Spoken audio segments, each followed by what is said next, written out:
Hello students, welcome to the class. Today I am going to explain the poem Wind written by Subramanya Bharati. Chinnaswamy Subramanya Bharati was also known as Mahakavi Bharati or Bhartiyar. He was a Tamil poet, writer and journalist. He was a social reformer. He wrote on various themes like religion, politics and social issues. He is known for his patriotism in pre-independence era. The poet has written this poem with a theme that obstacles, hardships, hurdles and struggles are part of human life. If we face the challenges with firm determination and grit, then we overcome the challenges. And if we don't face the challenges and if we accept the defeat, then we collapse and suffer. So weakness is held responsible for sufferings and destruction, and the strong willpower is a milestone to achieve success. So in the poem, wind is a symbol of difficulties and the obstacles. So I start with first stanza. First stanza, wind, come softly. Don't break the shutters of the windows. Don't scatter the papers.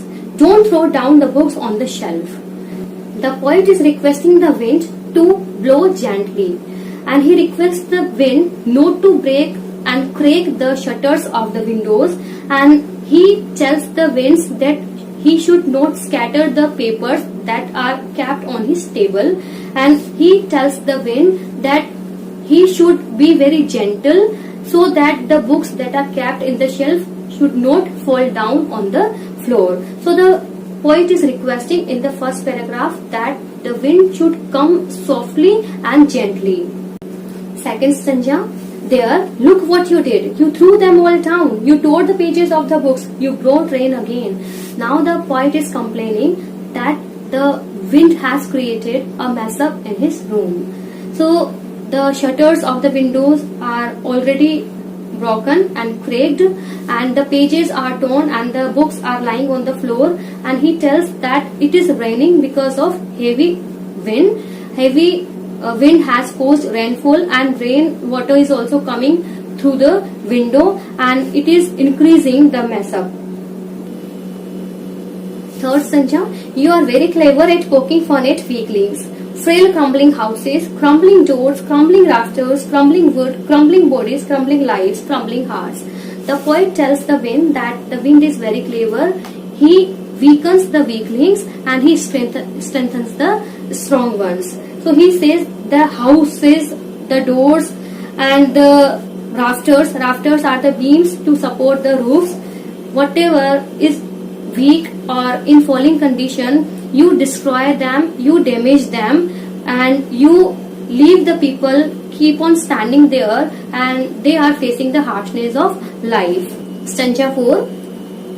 He won't do what you tell him, so come let's build strong homes, let's join the doors firmly, practice to form the body, make the heart steadfast, do this and the wind will be friends with us.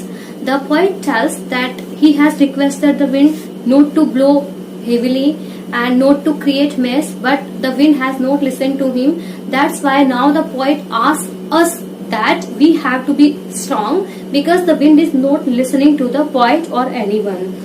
So the poet says that we have to build our house with strong structure and firm foundation, so that neither the wind can penetrate it and it can harm it. So the poet says that our houses should be made strong, and we have to make our body and our mind strong. We should have strong willpower, we should have determination, and we should have the skills to face the challenges. And if we do this, if we don't show our weakness to the wind or the difficulties in the life, then we win and we don't have to be surrounded with the difficulties. Stanza 5. The wind blows out weak fires, he makes strong fires roar and flourish. His friendship is good, we praise him every day. The poet says that this is the characteristic of the wind, that it weakens the weak and it strengthens the powerful people or the things. Like if I take the example of a candle or a diya, it is very small. If wind blows, the diya or the candle is blown out, but if there is a flame, the wind gives its power and it nourishes it, and there is strong fire. So the poet says that it weakens the weak and it strengthens the strong people. So we have to be strong. We should not show our weakness to it. We have to be firm and we have to be determined to face the challenges, and that's why we can become his friend, because his friendship is very good. The wind is inspiring us that we have to learn the skill to face the challenges in life. So the poet says that we should praise, we should sing songs in praise of wind, because it is motivating us that we have to face the challenges in life in a positive way, and we should learn the way how to overcome the challenges. So this is the message of the poem, that weakness is cause of sufferings and destruction. If we show our weaknesses and if we are accepting the defeat before facing it, before taking an action, if we are giving up, then ultimately defeat will be ours. But if we are having determination, strong willpower and a faith to fight with it, then we will overcome and then we will win.